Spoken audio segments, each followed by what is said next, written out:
Continuando aqui, né, porque travou, eu tive, tive que retomar. Então, a gente tem aqui os fatores que podem ser analisados nas transformações químicas. O primeiro fator que é extremamente importante ser analisado é o fator tempo.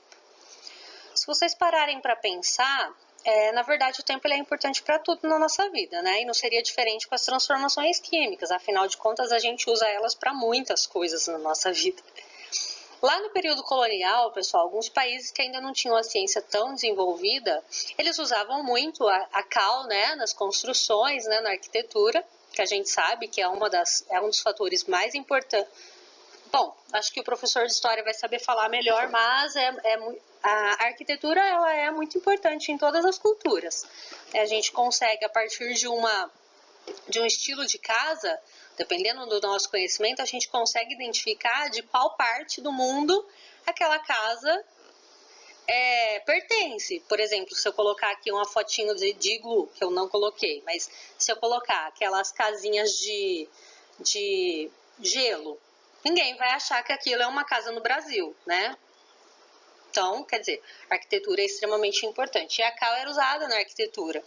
Só que, para a gente conseguir obter a cal, a gente precisava passar por um processo, o calcário, passar por um processo chamado de calcinação. E esse processo, nesses países que eram menos desenvolvidos, eles podiam levar até 3 dias. Hoje em dia, com os fornos, né, as fornalhas, esse processo dura horas. Quer dizer, o tempo ele é muito importante nas transformações químicas, né? Financeiramente falando, você acha que compensa a gente usar um processo que vai levar dias para ficar pronto ou horas para ficar pronto? Quer dizer, o tempo é muito importante. Ou, por exemplo, eu vou à feira, eu vou comprar vou comprar alface. E vou trazer para minha casa, que eu vou fazer salada, mas aí eu decido que eu não vou fazer salada hoje. Eu vou fazer só amanhã. Eu posso deixar o alface ali em cima da mesa? De boa? Não, eu não posso, porque ele vai apodrecer, vai murchar. Então, o que eu tenho que fazer com aquele alface? Tenho que colocar na geladeira, porque eu sei que a temperatura resfriada, ela vai retardar o processo de apodrecimento. Então, vai levar mais tempo para esse alface apodrecer. Então, eu consigo, a partir do meu conhecimento da transformação que ocorre, do apodrecimento, eu observo. Se eu vou precisar de mais tempo, eu preciso achar um meio de retardar esse processo de apodrecimento. Beleza? Agora, energia que pode ser luminosa, pode ser térmica, pode ser de corrente elétrica, que a gente já viu ali nos exemplos, né? De a energia luminosa, que no caso... Por que eu preciso identificar a importância da energia luminosa que vai ser envolvida? Porque, pessoal, a gente sabe que as plantas durante o dia, com a luz solar, elas fazem um processo de fotossíntese. Só que eu sei também, porque eu aprendi nas minhas aulas de biologia, professores de biologia, se eu estiver errado, me corrijam, eu aprendi nas minhas aulas de biologia que eu não posso ter uma planta no meu quarto. Por quê? Porque durante a noite, que não tem a iluminação solar, o processo que ocorre, ele é o inverso. Então, durante o dia, as plantas, aí tá ventando, as plantas absorvem o gás carbônico e liberam o gás oxigênio, que é aquele que a gente respira. Já durante a noite, sem a iluminação solar, sem a luz, sem a energia luminosa, o processo é o contrário. As plantas absorvem o gás oxigênio e liberam o gás carbônico. Então, é muito importante eu saber o tipo de energia que precisa para aquela transformação ocorrer. A energia térmica, termólise. Eu preciso saber, num determinado processo, se aquela transformação ela vai ocorrer com absorção de calor ou se ela vai ocorrer com liberação de calor. Preciso saber qual é o esquema, qual é a necessidade para aquela transformação acontecer, né? E existem 2 tipos de transformação térmica, que é a transformação endotérmica, quando ocorre a absorção de calor, e a transformação exotérmica, que é quando ocorre a liberação de calor. Exemplo de transformação endotérmica, eu vou cozinhar um ovo, então o que eu faço? Eu pego o ovo, pego uma panela, ponho água, ponho lá, tem gente que coloca vinagre e sal para retardar para aumentar a temperatura de ebulição daquela mistura dali no caso, né? Porque a temperatura de ebulição da água a gente sabe é fixa, com alguns parâmetros, isso e aquilo, mas não é o caso nesse momento a gente entrar nessa questão. Então, e aí eu coloco o ovo lá. Mas se eu não colocar, se eu não acender o fogo, o meu ovo vai cozinhar? Não vai cozinhar, o que eu tenho que fazer? Eu tenho que acender o fogo? Então, eu acendo o fogo, aquele ovo ele vai absorvendo calor que está sendo proporcionado pelo fogo, e aí ele vai cozinhar. Então, esse é um exemplo de transformação endotérmica. Um exemplo de transformação exotérmica. Eu pego um pedaço de madeira e eu coloco fogo. Vou fazer uma fogueira. Quando você se aproxima de algo que está pegando fogo, você não percebe que você começa a sentir um calor? Quanto mais próximo você chega, mais quente você sente. Por quê? Porque o que está acontecendo ali na madeira pegando fogo é um processo exotérmico, ele libera calor.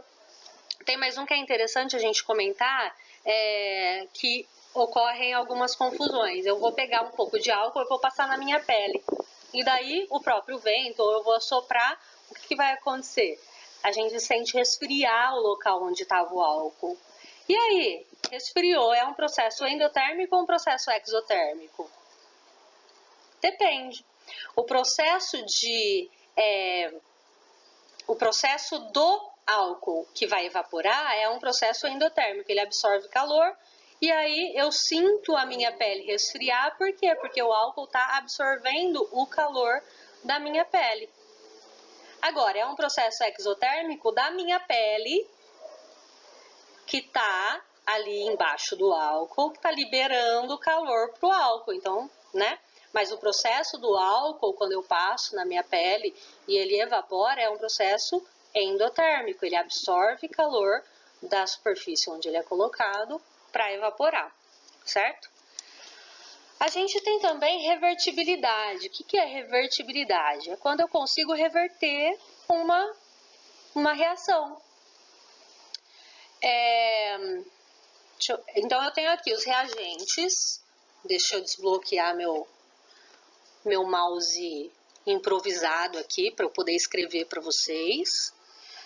Tá conectando, conectou. Tenho aqui então. Eu tenho os reagentes, que é o que vai reagir, e eu tenho os produtos, que é o que eu obtive no final. Todas as vezes que eu tenho um processo que é revertível, significa que eu consigo, sem alterar, sem inserir nada aqui nessa reação, eu consigo reverter. Eu consigo voltar a ter o que eu tinha antes, tá? Isso ocorre bastante quando é necessário a absorção ou a liberação de calor, de energia, aliás, não só de calor. Tudo bem? Então, eu tenho aqui que o meu produto, eu consigo voltar a ter o meu reagente. Irreversibilidade, obviamente, é o contrário. Por exemplo, o ferro enferrujado. Enferrujou.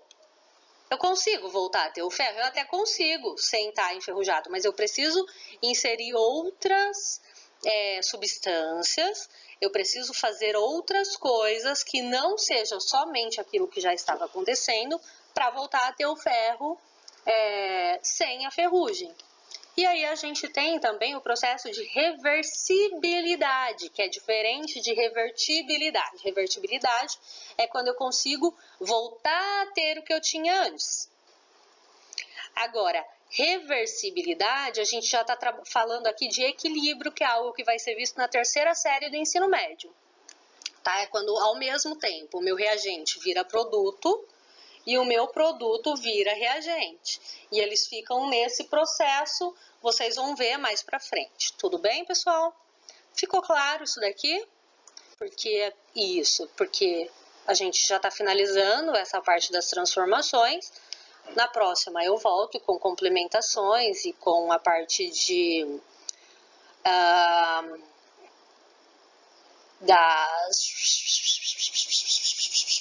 características das substâncias, né? E aí a gente fala mais um pouquinho. Qualquer dúvida que vocês tiverem, entre em contato, tá bom, pessoal? Ó, beijo, até mais.